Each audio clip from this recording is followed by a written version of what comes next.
देखिए बच्चों, अगर हम कॉर्पोरेट रीस्ट्रक्चरिंग की बात करें, हम सीएस प्रोफेशनल की बात करें, तो यहाँ पे जो कॉन्सेप्ट्स होते हैं उनको हमें दूसरे तरीके से समझना है और कहीं ना कहीं डीप में हमें प्रोविजन के जाना है। और मैं आपको थोड़ा सा अपना बता देती हूँ कि मैं अपना कोई भी चैप्टर स्टार्ट करने से पहले आपको पूरा रूट मैप चैप्टर का दूंगी। रूट मैप का मतलब होता है कि चैप्टर में हमें क्या क्या पढ़ना है और चैप्टर में हमें क्यों पढ़ना है। तो इसीलिए बड़े ध्यान से आपको हमारे साथ जुड़े रहना है सभी बच्चों को। और आप सभी जानते हो कि corporate restructuring is divided into two parts. First corporate restructuring के बारे में, और दूसरा पोर्शन जो है वो इंसॉल्वेंसी से कनेक्टेड है, वो बैंकरप्सी से कनेक्टेड है। तो उसी में से आज हमने ये जो पार्ट 2 है उसका पहला चैप्टर हम डिस्कस करने जा रहे हैं, जिसका नाम है इंसॉल्वेंसी। लेकिन आज तक आपने जरूर सुना होगा bankruptcy, insolvency, liquidation, amalgamation, but यहाँ पे हमें उन टेक्निकल वर्ड्स के बीच में एक टेक्निकल जो डिफरेंशिएशन है वो करना बहुत बहुत ज्यादा जरूरी है। देखिए, सीएस प्रोफेशनल का जो लेवल है वो थोड़ा सा एग्जीक्यूटिव से डिफरेंट है। सीएस प्रोफेशनल की अप्रोच एग्जीक्यूटिव से थोड़ी सी अलग है। यहाँ पर पढ़ने में आपको चीजें बहुत आसान लगेगी, लेकिन अगर मैं एग्जाम पॉइंट ऑफ व्यू से बताऊं तो यहाँ मार्किंग टफ होती है। फिर दोबारा से समझिए, अगर सीएस प्रोफेशनल की हम बात करें तो एज कंपेयर टू एग्जीक्यूटिव आपको थोड़ा सा आसान लगेगा, क्योंकि एग्जीक्यूटिव में आपका बेस बन चुका है। एग्जीक्यूटिव आपको एकदम से टफ लगा होगा, but as compare to executive CS professional आपको आसान लगेगा। लेकिन यहाँ पे समझने वाली एक बात यह है कि यहाँ जब एग्जाम होते हैं, जब क्वेश्चन आंसर लिखते हैं, तो मार्किंग टफ होती है एज कंपेयर टू एग्जीक्यूटिव।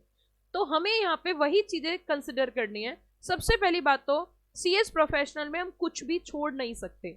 यहाँ कोशिश की जाती है कि कहीं से भी क्वेश्चन बन जाता है। तो इसीलिए बड़े ध्यान से आप समझो, मैं आपको क्रक्स स्ट्रैटेजी से लेके चलूंगी।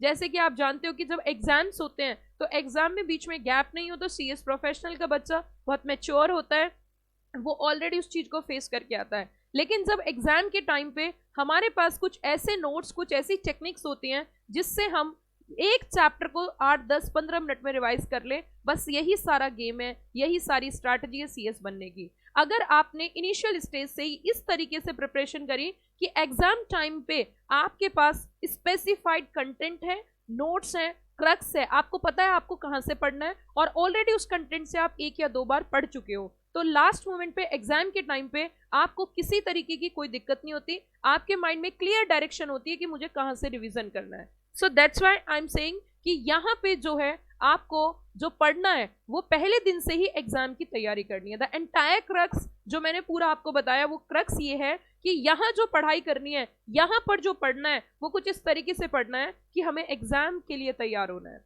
हमें ये नहीं पढ़ना कि पढ़ते जा रहे हैं, छोड़ते जा रहे हैं। हमें पहले दिन से अपनी लड़ाई की तैयारी करनी है, हमें पहले दिन से अपने जीत की तैयारी करनी है, हमें पहले दिन से अपने आप को उसी काम के लिए प्रिपेयर करना है जिसके लिए हम पढ़ रहे हैं। इसके लिए बेस्ट कॉन्सेप्ट है क्रक्स टेक्निक, एंड इसके बेसिस पे बहुत सारे बच्चों ने एग्जीक्यूटिव भी किया, और इसी के बेसिस पे आप सीएस बनोगे। सबसे पहले तो हमें अप्रोच पता होनी चाहिए कि हम किस तरीके से पढ़ेंगे। हम क्रक्स टेक्निक से पढ़ेंगे, हम रूट मैप से पढ़ेंगे, हम कॉन्सेप्चुअल क्लैरिटी से भी पढ़ेंगे। देखिए बच्चों, आपके जो चैप्टर का नाम है इंसॉल्वेंसी। अब देखो, आपने पता नहीं इंसॉल्वेंसी के बारे में कैसे सुना है, लेकिन मेरी अप्रोच थोड़ी सी अलग है। और मैं बड़े ही प्यार से आपको इस शब्द का मीनिंग क्लियर करती हूँ। एक्चुअली मैं जब भी किसी को कुछ पढ़ाती हूँ तो मैं ये देखती हूँ कि ये क्यों हुआ है, इसके पीछे क्या कारण है कि इंसॉल्वेंसी क्यों वर्ड यूज किया। आज तक आपने कहीं नहीं सुना होगा, किसी डिक्शनरी में नहीं सुना होगा। सुनिए ध्यान से, मेरे हिसाब से सुनिए जरा, जो मैं बोलती हूँ अगर आप मेरी बात से एग्री हो तो एक बार यस मैम आप करेक्ट हो ये जरूर लिखना। जल्दी बताइए। देखो, मैं आपके सामने यहाँ पे सॉल्व लिखती हूँ, मैं यहाँ पे मैं सॉल्व लिख देती हूँ। सॉल्व का मतलब क्या होता है, जल्दी जल्दी बताओ, प्लीज रिप्लाई फास्ट, जल्दी बताना मेरे साथ साथ। मैं नहीं कह रही इंसॉल्वेंसी क्या है, मैं सिर्फ यहाँ पे एक वर्ड लिखती हूँ सॉल्व। जल्दी बताओ इसका मतलब क्या होता है, सॉल्व करना। सॉल्व का मतलब क्या होता है, कम ऑन रिप्लाई फास्ट, जल्दी कनेक्ट हो जाइए फटाफट से। सॉल्व का मीनिंग क्या होता है, what do you mean by the solve? किसे बोलते हैं सॉल्व करना?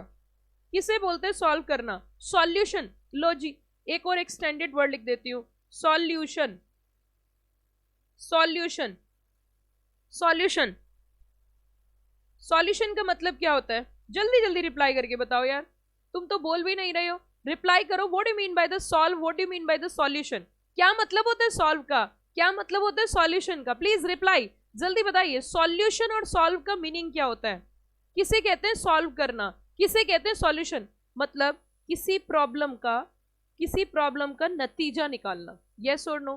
किसी प्रॉब्लम का नतीजे पे आना, किसी प्रॉब्लम के आंसर पे आना, यस और नो? लेकिन अगर इसका जस्ट अपोजिट हम पढ़े, इसका जस्ट अपोजिट हम देखें तो इनसॉल्व, ऐसी प्रॉब्लम जो सॉर्ट आउट नहीं हो सकती।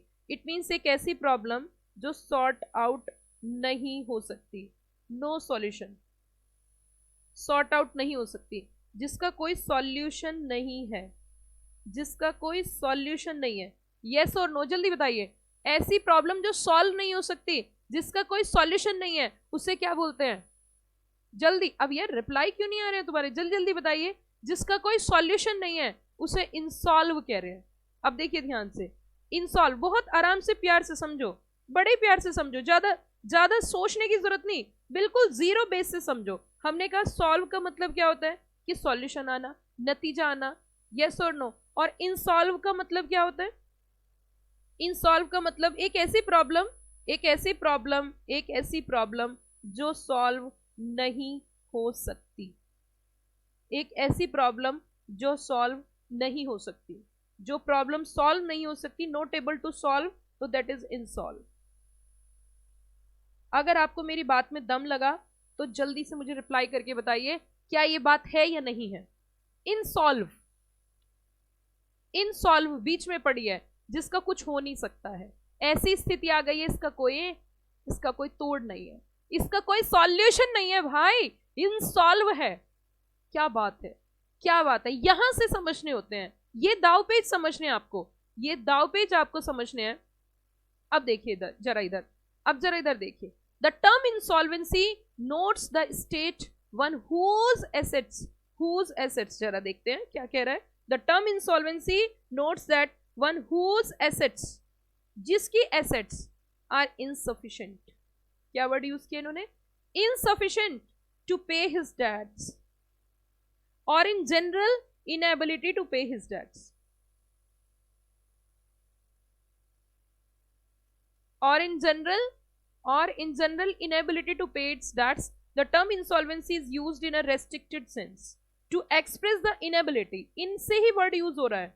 एक होता है ability, inability of a party to pay his debts as they become due in the ordinary course of business। मतलब बिजनेस के दौरान उनकी स्थिति ऐसी बन गई है कि वो ऐसी स्थिति में पहुंच चुके हैं कि वो अब ऐसी सिचुएशन में party ordinary course of business में असमर्थ है, असमर्थ है, उसकी कैपेसिटी नहीं है, enable to pay his dates due, जो ड्यू डेट्स हैं उनको पे करने की सामर्थ्य नहीं रखती है, कैपेसिटी नहीं रखती है, वर्थ नहीं रखती है। वैसे जनरली मैं आपको बताती हूँ, इंसॉल्वेंसी और बैंकरप्सी अगर प्रोफेशनल की बात ना करें तो इंटरचेंजेबल वर्ड्स हैं, इंटरचेंजेबल वर्ड्स हैं। बट जब हम एक प्रोफेशनल की बात करते हैं, जब हम हायर प्रोफेशनल की बात करते हैं, एक कंपनी सेक्रेटरी की बात करते हैं, तो वहां पे ये जो शब्द हैं इन दोनों के बीच में अंतर होता है। और वो अंतर क्या है जरा सुनिए। अगर हम बैंकरप्सी की बात करें, अगर हम बैंकरप्ट की बात करें, अगर हम बैंकरप्ट की बात करें, तो अब सुनिए जरा, अब जरा सुनिए, यहां पे थोड़ा सा समझिए। वहां पे तो कहा सामर्थ्य नहीं है, लेकिन यहां पे कहा bankruptcy the condition of insolvency is a legal status of a person or entity who cannot repay debts to creditor. Bankruptcy is a process begun with filing a petition in a court or before an appropriate authority designated for this purpose. Debtor assets then evaluated used to pay the creditor in accordance with law. It means यहाँ पे अगर देखें, यहाँ पे अगर मैं एक ही शब्द में, आप क्रक्स भी नजर आ रहा होगा, अगर एक ही शब्द में बैंकरप्सी और इंसॉल्वेंसी की बीच में डिफरेंस बताऊं, इंसॉल्वेंसी एक स्थिति है, ऐसी स्थिति बन चुकी है कि वो असमर्थ है, और इस स्थिति का डिक्लेरेशन करना, फॉर्मल डिक्लेयर करना, that company, that person is unable to pay his debts, that is formally declared, that is known as bankruptcy. Are you got the point? It means the formal declaration of insolvency in accordance with law of land. सो जल्दी देखिए अब मेरे साथ साथ please, आप इधर आ जाइए जल्दी से, अब इधर समझिए जरा आराम से प्यार से। अगर हम क्रक्स में, क्योंकि देखो ये चीजें हमने यहाँ पे समझी, ये चीजें हमने यहाँ पे पढ़ी, ये चीजें हमने यहाँ पे पढ़ी, बट हमारे एग्जाम के लिए जब हम एग्जाम देंगे तो हमें एक चैप्टर में मात्र 15 मिनट मिलती हैं रिवीजन करने की। और अगर उन 15 मिनट में रिवाइज तभी हो सकता है जब आपके पास एक कंटेंट हो, जब आपके पास क्रक्स हो। अगर आपके पास क्रक्स नहीं है, आपके पास स्पेसिफाइड कंटेंट नहीं है, आप कितने भी ब्रिलियंट है, आप महा इंटेलिजेंट हैं, आप पेपर पास नहीं कर सकते। और जो मेरा अपना इतना बड़ा एक्सपीरियंस रहा है, मैं तो बिल्कुल बोलूंगी बिल्कुल भी नहीं कर सकते। अगर सीएस को आपको एक ही स्ट्रैटेजी समझ लीजिए, एक ही कला समझ लीजिए, वो है लास्ट मोमेंट की तैयारी पहले दिन से, वो है लास्ट मोमेंट की तैयारी पहले दिन से। और जिस बच्चे ने, चाहे वो 50% वाला बच्चा है, जिस बच्चे ने ये काम कर लिया, या जिस टीचर की गाइडेंस में उसने ये काम कर लिया, जिस टीचर ने ये काम करा दिया, आप मान लेना 100% आप पास हो, आप पास हो। हमने कहा भैया हम दो बातों के बीच में अंतर करने जा रहे हैं, एक है इंसॉल्वेंसी और दूसरा है बैंक्रप्सी। तो दोनों के बीच में डिफरेंस क्या है? तो अगर हम इंसॉल्वेंसी की बात करें तो इंसॉल्वेंसी एक ऐसी स्थिति है जहां पे कंपनी या कोई person is unable to pay its debts in ordinary course of business. It means उसकी ऐसी स्थिति आ चुकी है, असमर्थ है, ये प्रॉब्लम सॉल्व नहीं हो सकती, इंसॉल्वेंट है। बट जब ये किसी लॉ के द्वारा फॉर्मली डिक्लेयर्ड हो जाता है, डेक्लेरेशन हो जाती है कि that particular guy, that particular entity, that particular company is unable to pay its that and they are properly filed a petition in a court, then formally declared, that is known as bankruptcy. I think so। क्या दोनों के बीच में difference clear हो गया? Please tell me frankly either the concept is clear or not, क्योंकि इसका extended version मैं आपको बहुत डीप में ले जाऊंगी और आपको बड़ा मजा आएगा। आप मुझे बताइए क्या जितना मैंने अभी आपको समझाया, सिर्फ एक या दो बातें मैंने बताई, one is insolvency and second one is bankruptcy. So अब हम इसका थोड़ा सा क्रक्स में लिखने की कोशिश करते हैं कि what you mean by the insolvency at the time of exam, हमें कैसे शॉर्टकट में रिवाइज करना है। अब कई बच्चे सोच रहे होंगे मैम ये क्रक्स क्या है, मैम ये क्रक्स क्या है? Crux is a technique, crux is a technique, crux is only technique to pass the CS exam. So write down, write down. It means ये ऐसी स्थिति है, ये ऐसी स्थिति है, ये ऐसी स्थिति है किसी भी व्यक्ति विशेष की, किसी भी व्यक्ति विशेष की party is unable to pay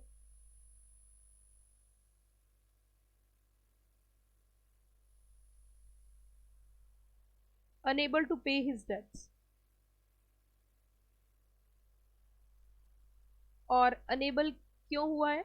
क्योंकि जो उसकी एसेट्स हैं, उसकी जो एसेट्स हैं, एसेट्स जो हैं वो एसेट्स अनेबल हैं, एसेट्स कम है, इनसफिशिएंट है। किससे किससे कम है जरा बताना? लायबिलिटी से। और हम कह सकते हैं लायबिलिटी एक्सीड्स एसेट्स। हम बोल सकते हैं liability exceeds its assets. It means liability क्या हो गई है? एक्सीड हो गई है किससे? एसेट्स से। सो ऐसी सिचुएशन को बोला जाता है, this situation is known as insolvency. This situation is known as, ये एक स्थिति है, ये सिचुएशन जो है इसको बोला जाता है क्या बच्चों? Insolvency. Are you got the point?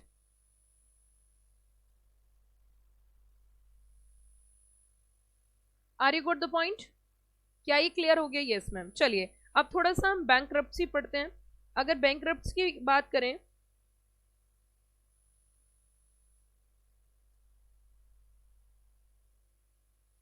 Insolvency हो चुकी है,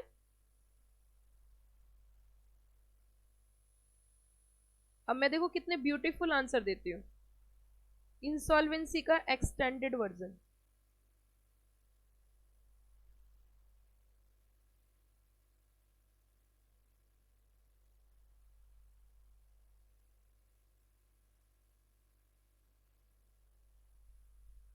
है या नहीं है? इंसॉल्वेंसी का एक्सटेंडेड वर्जन क्या है? बैंक्रप्सी। और बैंक्रप्सी वैसे है क्या? वैसे बैंक्रप्सी है क्या? Formal declaration. क्या है जरा बताना? फॉर्मल डिक्लेरेशन ऑफ, शॉर्ट में लिखूंगी अब, insolvency. Formal declaration of insolvency is equals to bankruptcy. Formal declaration of insolvency, formal declaration of insolvency मतलब जो फॉर्मल डिक्लेरेशन है इंसॉल्वेंसी का, formal declaration of insolvency is known as bankruptcy. The formal declaration of insolvency is known as bankruptcy. Are you got the point everybody? Come on, reply fast. क्या यहां तक बात समझ में आई?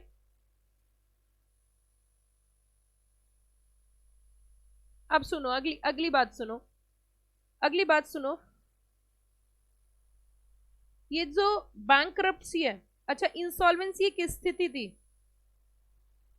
इंसॉल्वेंसी क्या थी? एक इंसॉल्वेंसी एक स्थिति है, इंसॉल्वेंसी एक सिचुएशन है, एंड बैंक्रप्सी एक कॉन्क्लूजन है, नतीजा। Bankruptcy is a conclusion. Bankruptcy बच्चों क्या है? एक कॉन्क्लूजन है। और ये क्या है? Insolvency is a situation.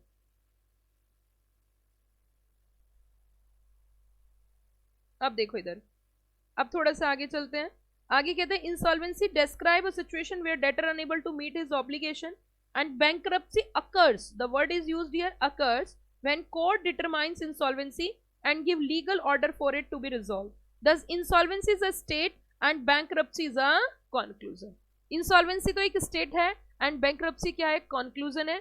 The term insolvency is used for individuals, organizations, corporates. If insolvency is not resolved, it leads to bankruptcy in case of individuals, liquidation in case of corporates.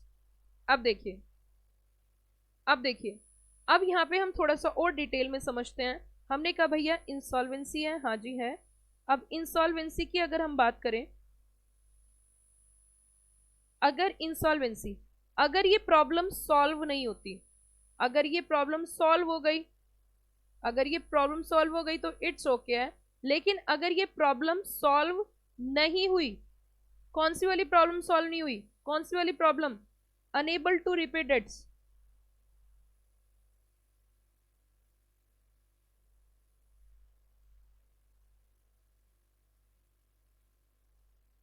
Enable to repay debts solve नहीं हुई तो वो किस में पहुंच जाती है फिर? बैंक्रप्सी में।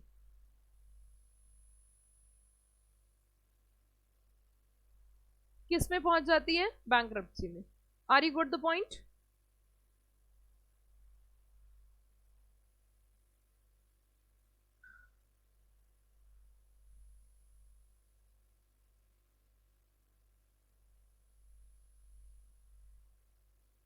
चलो जी, अब तीसरे पॉइंट पे आते हैं। अब तीसरा पॉइंट आते हैं, क्या क्या था जरा बताना?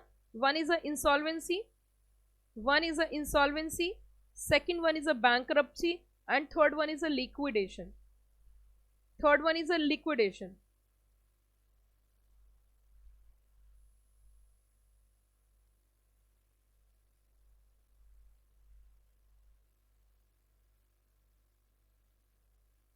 तीसरा पॉइंट हमारा आ जाता है liquidation. Liquidation, liquidation in general means closure or winding up of a corporation entity through legal process on account of its inability to meet its obligation. Clear indebtedness, the assets are sold and most reasonable rates by competent liquidator appointed in this regard. Liquid हो जाना, देखो मैं फिर वही समझाऊंगी आपको कि जब concept में बाद में जाओ, पहले टर्म समझो। टर्म समझो, देखो आपको ऑटोमेटिक समझ में आ जाएगा। पहले ना टर्म समझिए कि टर्म क्या है। लिक्विडेशन, क्या वर्ड यूज किया जरा बताना? लिक्विडेशन, लिक्विड होना। और लिक्विड कब होता है? आप जवाब देके बताओ, लिक्विड कब होता है? चीजें लिक्विड कब होती हैं? पहले सॉलिड है उसे लिक्विड में कन्वर्ट करना है, इजिली कन्वर्ट इनटू कैश।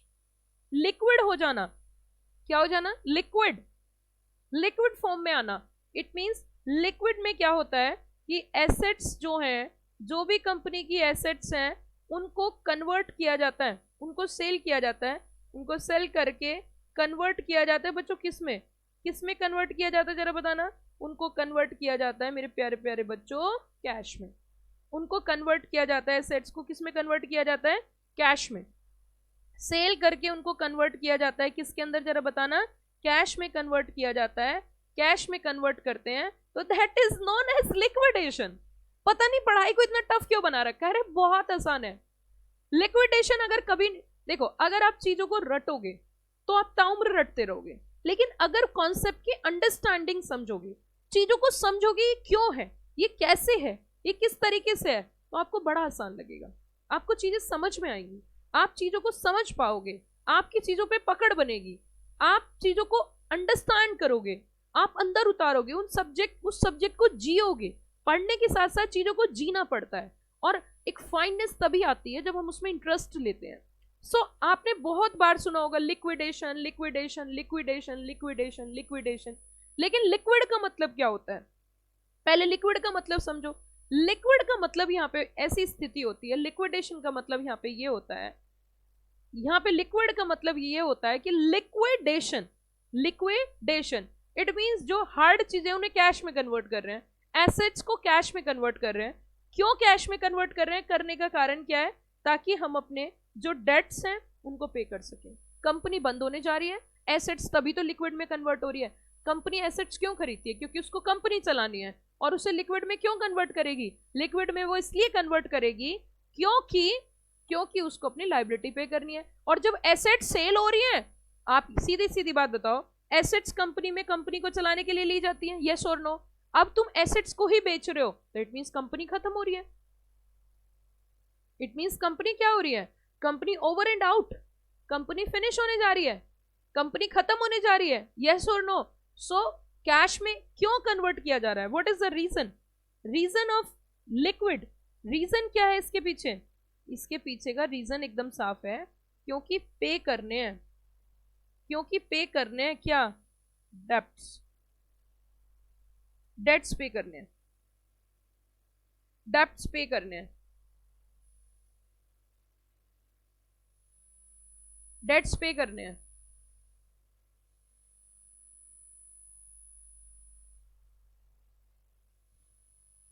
और इसके लिए एक व्यक्ति को अपॉइंट किया जाता है, इसके लिए एक व्यक्ति को अपॉइंट किया जाता है जो ये सारे काम करता है, उसे बोलते हैं लिक्विडेटर।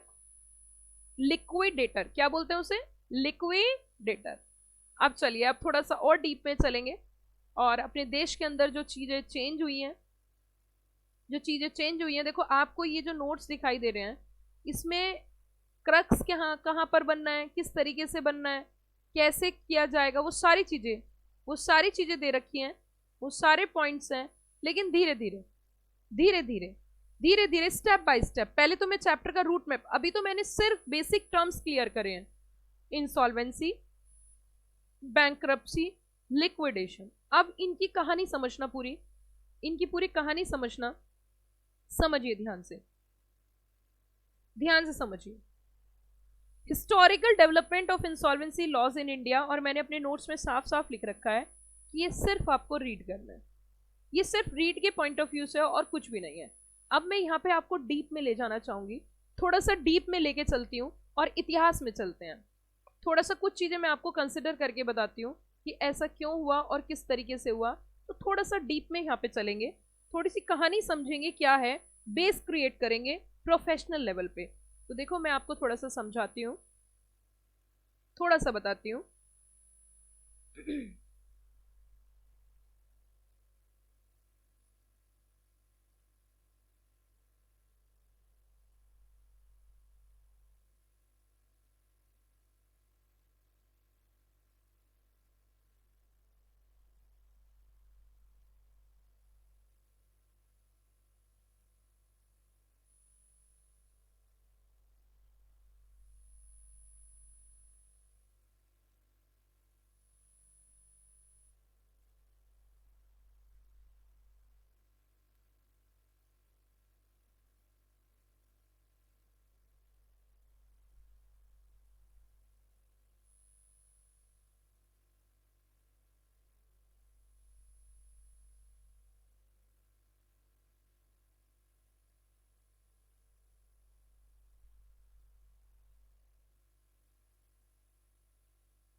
आपने शायद पहले कॉन्सेप्ट सुना होगा ईज ऑफ डूइंग बिजनेस, उसी से मैं आपको कनेक्ट करूंगी थोड़ा सा।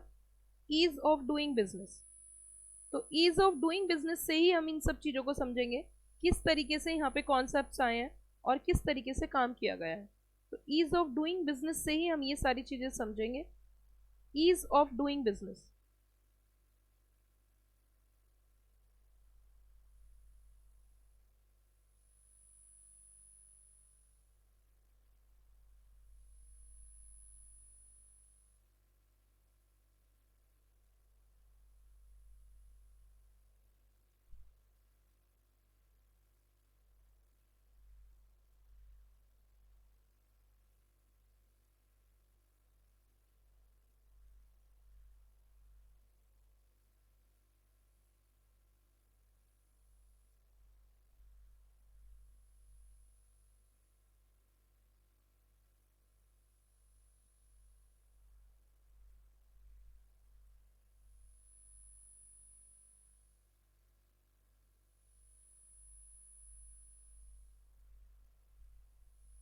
ऑथेंटिक साइट से मैं थोड़ा सा दिखाना चाह रही हूँ आपको,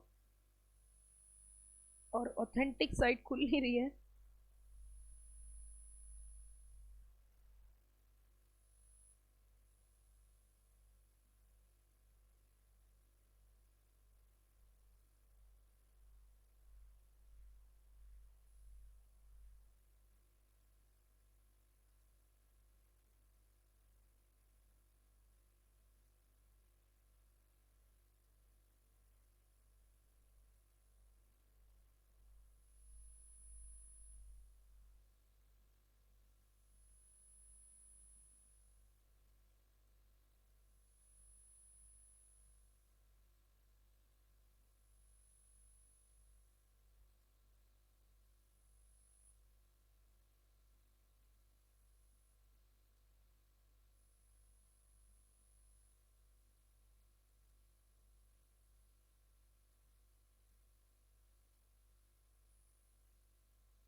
देखिए बच्चों, अब पूरी कहानी जरा समझते हैं, थोड़ा सा, थोड़ी सी देरी हुई लेकिन सारे कॉन्सेप्ट समझते हैं कि क्या है, क्या कहानी है, किस तरीके से काम होता है।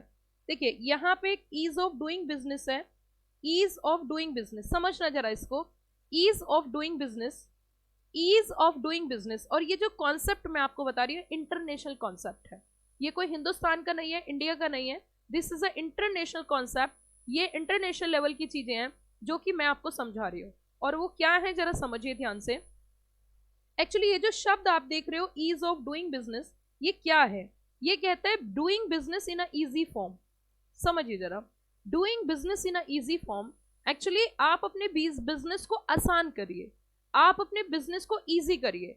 और यहाँ पे क्या होता है कि एक रैंकिंग दी जाती है कि किस कंट्री में बिजनेस करना आसान है, वो रैंकिंग के बेसिस पे होता है, और लगभग 180 कंट्रीज के अंदर काम करती हैं।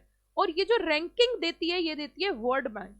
ये वर्ल्ड बैंक देता है हर एक कंट्री को कि ये कंट्री इस पोजीशन पे है। अब मुद्दा ये उठता है कि ठीक है, ठीक है मैम, ठीक है ma'am, ease of doing business, तो मैम आप ये बताइए, आप थोड़ा सा ये बताइए कि जैसे ईज ऑफ डूइंग बिजनेस की बात है, हमारी कंट्री है, तो पहली बात हमारी कंट्री किस रैंक पे है और इसका क्या फायदा है, यही आपको समझने की जरूरत है। एक्चुअली क्या है कि हमारी कंट्री जो है रैंकिंग के पॉइंट ऑफ व्यू से बैड पोजीशन पे थी, वर्स्ट पोजीशन पे थी 2015 से पहले, लेकिन आज की डेट में हमारी कंट्री 63rd पोजीशन पे है पूरे विश्व में, 63rd पोजीशन पे है। मुद्दा नंबर 1, मैम जैसे कि आप हमें इंसॉल्वेंसी पढ़ा रहे हो, तो इंसॉल्वेंसी से ईज ऑफ डूइंग बिजनेस का क्या कनेक्शन है? कनेक्शन बहुत बड़ा है। जो चैप्टर मैं आपको पढ़ाने जा रही हूं वो चैप्टर इसी से कनेक्टेड है, वो इसी वजह से आया है जो मैं आपको समझाने जा रही हूं। यही एक डिफरेंस है प्रोफेशनल कोर्स में। मैं जो आपको भी बताने जा रही हूं वो चैप्टर आया ही इसी वजह से है। किस वजह से मैम? एक्चुअली आप मुझे बताइए, अब मुझे जवाब दो जल्दी जल्दी। जो हम ईज ऑफ डूइंग बिजनेस की बात कर रहे हैं, मैंने कहा doing business in a easy form, doing business in a easy form. जो जो कंट्री अपना बिजनेस आसान करेगी उसी के बेसिस पे उसकी रैंकिंग होगी। जिसके यहाँ पे बिजनेस करना ज्यादा आसान होगा, ज्यादा सिंपल होगा, लेस कंप्लाइंस होंगे, फॉर्मलाइज होगा, यूनिफॉर्म होगा, तो वहां पे उसकी रैंकिंग होगी। अब रैंकिंग 1 से लेके 180 कंट्रीज है। मैम इस रैंकिंग का फायदा क्या होता है? क्वेश्चन नंबर 1, मैम जैसे रैंकिंग अगर अच्छी भी है तो इसका फायदा क्या है? देखिए, आप अपनी कंट्री में बिजनेस नहीं करोगे, आप फॉरेनर्स को इनवाइट नहीं करोगे हमारी कंट्री में इन्वेस्टमेंट करने आए, आप नहीं चाहोगे हमारे देश के अंदर नई नई कंपनीज आए, बड़े बड़े इन्वेस्टमेंट्स हो। क्या फायदा होगा? Opportunities, income opportunities, employment generation, wealth creation, GDP increase. Yes और नो? जवाब दो ना। अगर हमारे देश के अंदर ज्यादा बिजनेस आएगा, अगर हमारे देश के अंदर अदर कंट्रीज ज्यादा इन्वेस्टमेंट करेंगी, तो उससे हमारे देश को फायदा नहीं होगा? होगा, क्यों नहीं होगा? सबसे बड़ी बात, हमारे देश के एम्प्लॉयमेंट जनरेट होगा, एम्प्लॉयमेंट जनरेशन होगा, हमारे देश की इनकम इंक्रीज होगी, लोगों का लिविंग ऑफ स्टैंडर्ड बढ़ेगा, हमें टैक्स मिलेगा, तो इससे हमें फायदा है। तो अगर हम चाहते हैं कि हमारी कंट्री के अंदर कोई बिजनेस करने आए, तो जब भी कभी कोई बड़ा इन्वेस्टमेंट करता है फॉरेनर, तो वो पहले ये चेक करता है कि इंडिया की पोजीशन क्या है, रैंकिंग कैसी है। अगर रैंक खराब होती है तो nobody is interested to invest in India. Nobody is interested to, no party is interested to invest in India because it's a worse position, worse ranking. So I'm not interested. And बच्चों, मैं आपको एक बात और बता देना चाहती हूँ कि ये समझिए थोड़ा सा कि हिंदुस्तान के अंदर इतनी सारी कंट्रीज क्यों आकर्षित है बिजनेस करने के लिए। उसका सबसे बड़ा कारण है, मैं अगर यहाँ पे 100 बच्चों से पूछूं कि बच्चों सीएस बनने के बाद आप फर्स्ट सैलरी से क्या करोगे, तो 100 में से, मैंने ये एनालाइज भी कराया क्लास के अंदर, 100 में से 80 बच्चे मुझे एक जवाब देंगे कि मैम जो भी पैसा होगा, मैम जो भी पैसा होगा, हम उससे अपनी मम्मी के लिए, हम अपने पापा के लिए, हम अपनी बहन के लिए, हम अपने भाई के लिए कुछ गिफ्ट लेके आएंगे। मतलब कुल मिला के क्रक्स ये है, उस पैसे को खर्च करेंगे। और बच्चों आप समझिए, हमारे देश की जो पॉपुलेशन है वो बहुत ज्यादा है, बहुत बड़ी पॉपुलेशन है हमारे देश की, और वो इतनी बड़ी पॉपुलेशन है कि वहां पे जब सब खरीदारी करते हैं, जब सबके यहाँ फंक्शन होते हैं, सबके यहाँ शादियां होती हैं, सब नई गाड़ी खरीदते हैं, सब नए कपड़े खरीदते हैं, तो कहाँ से आएंगे वो? ऑब्वियस सी बात है, मैन्युफैक्चरिंग ज्यादा है, ज्यादा गाड़ी की रिक्वायरमेंट है, ज्यादा सामान की रिक्वायरमेंट है। अगर खपत भी ज्यादा है, वहां पे सेल भी ज्यादा होगी, सेल होगी तो प्रॉफिट होगा, तो वहां पे अगर काम करने का माहौल भी अच्छा होगा, कंप्लाइंसेस सिंपल होंगे, रिजाइम होंगे, सिंपल फॉर्मेट होगा, सिंपल तरीके होंगे, ज्यादा झंझट नहीं होगा, तो हर कोई चाहेगा मेरी सेल ज्यादा हो। हर कोई वहां, देखिए, एक बिजनेसमैन कहाँ जाता है? जहां कस्टमर ज्यादा होते हैं, और हिंदुस्तान में कस्टमर भी ज्यादा हैं, और हिंदुस्तान का अगर माहौल भी अच्छा होगा, वहां का बिजनेस डिजाइन भी अच्छा होगा, वहां का बिजनेस एनवायरमेंट भी अच्छा होगा, तो ये हो जाएगी सोने पर सुहागे वाली बात। यस और नो? बताइए जल्दी से। ये हो जाएगी फिर सोने पर सुहागे वाली बात कि बिजनेस भी अच्छा है, वहां की कस्टमर बेस बहुत अच्छा है, टर्नओवर हमारा अच्छा रहेगा, प्रॉफिट्स हमारे अच्छे रहेंगे, लेकिन साथ साथ बिजनेस एनवायरनमेंट भी अच्छा है, एक्सटर्नल एनवायरनमेंट भी अच्छा है। अब विश्व का जो बैंक है, वर्ल्ड बैंक जो है, ये रैंकिंग जो है वो किस बेसिस पे देता है? तो इसके 10 इंडिकेटर है। जो चैप्टर हमें पढ़ना है, टोटली उसका जो लॉजिक है, जो चैप्टर हम पढ़ने जा रहे हैं आईबीसी, बेसिकली आईबीसी हम चैप्टर पढ़ने जा रहे हैं, आईबीसी कोड, उसका जिस्ट यही है, उसका कारण यही है, उसकी वजह यही है, ease of doing business. Ease of doing business की वजह से वो हिंदुस्तान में आया। वो जो 10 पॉइंट होते हैं, 10 पॉइंट में से एक पॉइंट इंसॉल्वेंसी का होता है, कि आपके देश के अंदर अगर किसी की इंसॉल्वेंसी है तो उसका क्या प्रोसेस है, टेक्निकल प्रोसेस है, टफ प्रोसेस है। तो हम आपको बता देते हैं, पहले हमारे यहाँ बड़ी झंझट था, बड़ा झमेला था, कंपनी है तो अलग प्रोसेस है, इंडिविजुअल है तो अलग प्रोसेस है, एलएलपी है तो अलग प्रोसेस है। लेकिन आज के डेट में उन्होंने कहा यूनिफॉर्मिटी, और यूनिफॉर्मिटी होगी तो ही तो सिंप्लीफिकेशन होगा। जवाब दो मुझे आंसर में, अगर यूनिफॉर्मिटी रहेगी तो सिंप्लीफाई होगा या नहीं होगा? अगर यूनिफॉर्मिटी रहेगी तो सिंप्लीफिकेशन रहेगा, और सिंप्लीफिकेशन रहेगा तो इजी रहेगा बिजनेस करना। बात खत्म होगी यहीं पर आगे। भैया आपके यहाँ पे सिंप्लीफिकेशन होगा, आपके यहाँ यूनिफॉर्मिटी होगी कि नहीं। पहले क्या होता था? टैक्स पे टैक्स, टैक्स पे टैक्स, टैक्स पे टैक्स, टैक्स पे tax, there are lot more taxes are there, so everybody is confused. But one nation one tax, simplification due to the ease of doing business.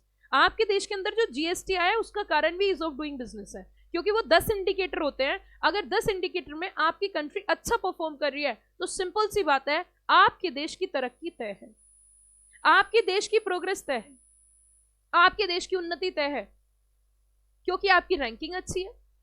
सो बच्चों उसके बारे में जरा थोड़ा सा समझते हैं। तो यहाँ पे with government indicators are starting a business for example in this, तो यहाँ पे 10 पॉइंट, बेसिकली 10 ऐसी चीजें होती हैं जिस पे ध्यान दिया जाता है। और स्कोर के बेसिस पे बेसिकली स्कोर बनाया जाता है, ये सारी चीजें होती हैं। ये देखिए, starting a business, starting a business, आप बिजनेस स्टार्ट करते हो। अब ये इंडिकेटर समझो जरा, आप अगर बिजनेस स्टार्ट करते हो तो उसमें कितने प्रोसीजर हैं, उसमें कितने दिन लगता है, मान के चलो किसी को कंपनी इनकॉर्पोरेट करनी है तो उसको कितना टाइम लगेगा, कितनी कॉस्ट आएगी, मिनिमम कितनी कैपिटल चाहिए, ये डीप में समझिए जरा, और आप लॉजिक भी समझिए। एक्चुअली क्या है कि हम अपने देश की बात करें तो पहले हमारे यहाँ पे जब कंपनी बनती थी, because company is a best form to do the business, हमारे देश के अंदर जब कंपनी बनती थी तो पहले कंपनी का नेम अप्रूव होगा, हम उसके लिए वेट करेंगे। खुद मैंने भी कंपनी बनाई है, ऐसे ही होता था, पहले कंपनी बनेगी, उसका नेम अप्रूव कराएंगे, उसके लिए इंतजार करेंगे, फिर उसके बाद हम डायरेक्टर का डीएससी बनवाएंगे, फिर हम डायरेक्टर का डिन बनवाएंगे, फिर हम कंपनी के इनकॉर्पोरेशन के डॉक्यूमेंट्स फाइल करेंगे, फिर जब कंपनी बन के आ जाएगी फिर हम पैन नंबर अप्लाई करेंगे, 10 नंबर अप्लाई करेंगे, एम्प्लॉय प्रोविडेंट नंबर। तो मतलब कहानी ये थी कि तुम्हें बिजनेस स्टार्ट करने में तुमने अपनी खोपड़ी घुमा ली, खोपड़ी खराब हो जाती थी बिजनेस स्टार्ट करने में।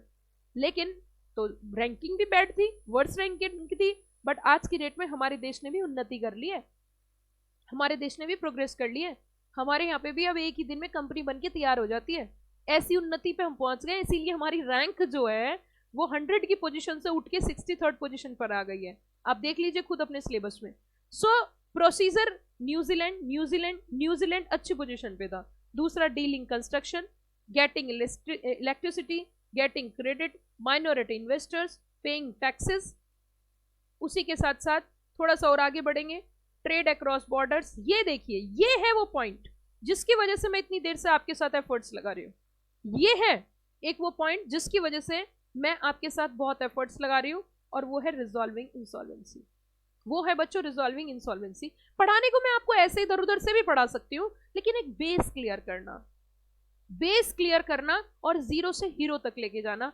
तो आपको ये पता होना चाहिए कि आईबीसी जो आप पढ़ने जा रहे हो अभी, जो आपका चैप्टर है इंसॉल्वेंसी बैंक्रप्सी कोड, वो क्यों आया।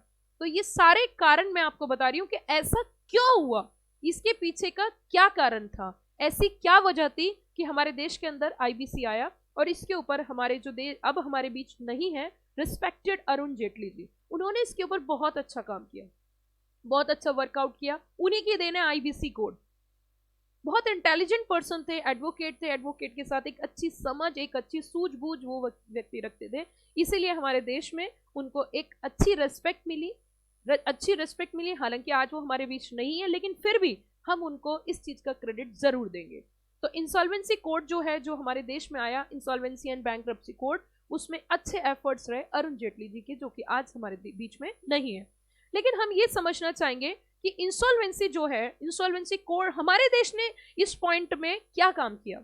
मतलब हम भी तो चाहते थे हमारी पोजीशन अच्छी हो, और आप भाई और बहनों आप जानते हो कि हमारे देश के जो प्रधानमंत्री हैं वो बहुत अच्छी समझ रखते हैं बिजनेस की, वो एक बहुत ब्रॉड माइंडेड पर्सन है, वो एक इंटेलिजेंट गाय है, और हम उनकी जितनी तारीफ करें, I am not favouring to any political party, मैं किसी पार्टी के फेवर में नहीं हूं, बट मैं फेवर में हूं वर्कआउट के। जो मैंने अपने फेस में ये जो एक अरसा मैंने देखा, इस अरसे में जो मैंने चेंजेस देखे, इस अरसे में जो मैंने बदलाव देखे, ये जो पिछले 10 साल जो मैंने देखे हैं, ये अपने आप में काबिले तारीफ है। इतने अमेंडमेंट्स, इतने चेंजेस, एंड चेंजेस की वजह है ये क्योंकि हम सिर्फ कुएं के मेंढक नहीं रहना चाहते, हम अपने देश को ऊंचाई तक ले जाना चाहते हैं, हम अपने देश की पहचान इंटरनेशनल लेवल पे कराना चाहते हैं। तो ये मुंह से बोलने से नहीं होती, ये कर्म करने से होती है, ये काम करने से होती है, ये जो रिडंडेंट प्रोविजंस है उनको हटाने से होती है, नए प्रोविजंस को लाने से होती है, चेंजेस से होती है, मुंह से नहीं होती। मुंह से तारीफ खुद नहीं की जाती। अरे आपको तारीफ करने की जरूरत नहीं है, आप ऐसे काम करिए कि लोग आपकी तारीफ करें, और वही मोदी जी ने किया। I am not saying the complete credit goes to the Modi ji, लेकिन एक अप्रोच अच्छी है, एक सोच अच्छी है, एक समझ अच्छी है, किस तरीके से बिजनेस को ऊपर लेके जाया जाता है, और वो कंप्लीटली फेवर में जाता है प्रोफेशनल्स की, वो कंप्लीट फेवर हमारा करता है। सो आप देखिए हमारे देश ने इस पॉइंट के लिए क्या किया। पहले आप समझिए हमारे देश में पहले इंसॉल्वेंसी की क्या कहानी थी, आप जरा समझ लीजिए, बड़ा मजा आएगा आपको पढ़ने में। देखो, एक होता है बुकिश पढ़ना, बुक में जो लिखा है, एक होता है बुक में क्यों लिखा है। जब आपको क्यों का लॉजिक क्लियर होगा, क्या आप किसी को भी पढ़ा दोगे, आप खुद ही पढ़ लोगे, कुछ बचेगा ही नहीं। सो आपको समझना क्या है, क्योंकि देखो यहां पे अप्रोच प्रोफेशनल की as compare to executive different है, प्रोफेशनल लेवल है वो, ऐसे ही आपको सीएस नहीं बना देंगे, वो बिल्कुल डीप तक, जब तक गहराई तक आपसे सारी चीजें समझ नहीं लेंगे, आपको एक पकड़ नहीं होगी, कैसे आपको डिग्री दे देंगे सीएस की। आपको पता है सीएस की डिग्री छीन कर लानी पड़ती है आईसीएसआई से, वो देती नहीं है, इतना आसान नहीं है, जब तक छान छान के क्वालिटेटिव नहीं बना देती तब तक डिग्री नहीं देती है। इसीलिए इट्स बेटर फर्स्ट डे से ही हम उस चीज पे काम करें, क्यों टाइम वेस्ट करें, 2 या 3 या 4 अटेम्प्ट में जो हम सीखने वाले हैं, क्यों ना हम पहले दिन से ही इतना फोकस करें, हम 2 चीजों पे काम करें, हम डीप कॉन्सेप्ट में भी जाएं और हम उसका क्रक्स भी बनाएं। तो डीप कॉन्सेप्ट से हमारी अंडरस्टैंडिंग बनेगी और क्रक्स से क्रैमिंग होगी, यही 2 बातें तो होती है। तो सुनिए, हमारे देश के अंदर जो इंसॉल्वेंसी 10वां पॉइंट था, इंडिकेटर था, जिसके पॉइंट पे हमारे देश की रैंक ऑल ओवर वर्ल्ड में रैंक बनती थी, इसके ऊपर पहले हमारे यहाँ पे बहुत बुरी स्थिति थी, और स्थिति ऐसी थी कि इंडिविजुअल की अलग इंसॉल्वेंसी हो रही है, पार्टनरशिप की अलग इंसॉल्वेंसी हो रही है, इवन हमारे यहाँ पे एक कानून भी था, सिक्का, सुना है आपने, सिक्का, सिक्का, सिक्का एक्ट था हमारे देश के अंदर, सुना है आपने, सिक्का के नाम से, सिक कंपनीज के लिए, सुना है नहीं सुना, बताइए जल्दी से, हालांकि कुछ बच्चे सुना जरूर होगा, सिक्का के नाम से एक कानून था, सिक इंडस्ट्रीज को रिवाइव करने के लिए, रिहेबिलिटेशन के लिए। बताओ, कंपनीज में भी अलग से एक एक्ट बना रखा है, कंपनी एक्ट में कुछ और प्रोविजन थे, एलएलपी के कुछ और प्रोविजन थे इंसॉल्वेंसी को रिजॉल्व करने के, है ना। तो इसीलिए सरफासी अलग था, और आपका एक डेट रिकवरी में आपको पढ़ाऊंगी वो अलग था। तो इन्होंने कहा भाई यार झंझट मत जोड़ो यार, चीजों को सिंप्लीफाई करो, चीजों को सिंपल करो, कि तू इंडिविजुअल है तो तेरा अलग होगा, तू कॉर्पोरेट है तो तेरा अलग होगा, तू एलएलपी है तो अलग होगा, पार्टनरशिप है तो अलग होगा, इंडिविजुअल है तो अलग होगा। अरे यार झमेला कर रखा है तुमने यार, क्या कर रखा है ये, एक ही यूनिफॉर्म कोड लेके आओ ना, इसीलिए इसको एक्ट नहीं बोला जाता, इसी वजह से इसको कोड बोला जाता है।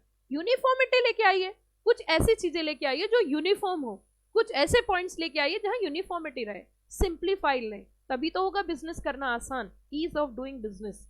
क्या आपको ये बात समझ आई कि नहीं आई? और इन सब के लिए हमारे देश के अंदर पैदा हुआ आईबीसी कोड। इन सब को, ऐसी स्थिति को देखते हुए हमारे देश के अंदर जो नए एरा में जो पैदा हुआ बच्चों, हमारे देश के अंदर जो पैदा हुआ, वो हुआ, जन्म हुआ हमारे देश के अंदर इंसॉल्वेंसी एंड बैंक्रप्सी कोड 2016। अब हम भी दुनिया को चिल्ला चिल्ला के बोल सकते हैं, हमारे यहाँ पर भी झमेले नहीं है, हमारे यहाँ पर भी झंझट नहीं है, हमारे यहाँ पर इंडिविजुअल है तो उसके अलग तरीके नहीं है, हम भी अब आगे बढ़ चुके हैं, हम भी अब विश्व के साथ कदम से कदम मिलाकर आगे चल रहे हैं, हम भी अब विश्व के साथ कदम से कदम मिलाकर आगे चल रहे हैं। कैसा लगा आपको एक कॉन्सेप्ट? क्या आपको समझ में आया? अभी तो चैप्टर स्टार्ट भी नहीं किया बेटा, अभी तो चैप्टर इतना मजेदार, आपको इतना मजा आने वाला है कि आप डूब डूब के एंजॉय करोगे। अभी तो चैप्टर मैंने स्टार्ट ही नहीं किया, अभी तो मैंने आपको बताया है कि चैप्टर क्यों आया है, अभी तो मैंने चैप्टर स्टार्ट भी नहीं किया, अभी तो मैंने सिर्फ आपको बताया है कि चैप्टर क्यों आया है। Are you got the point everybody? Come on, जल्दी बताइए, क्या ये बात समझ में आई कि चैप्टर क्यों आया है? क्या आपको ये बात समझ में आई ये चैप्टर क्यों आया है?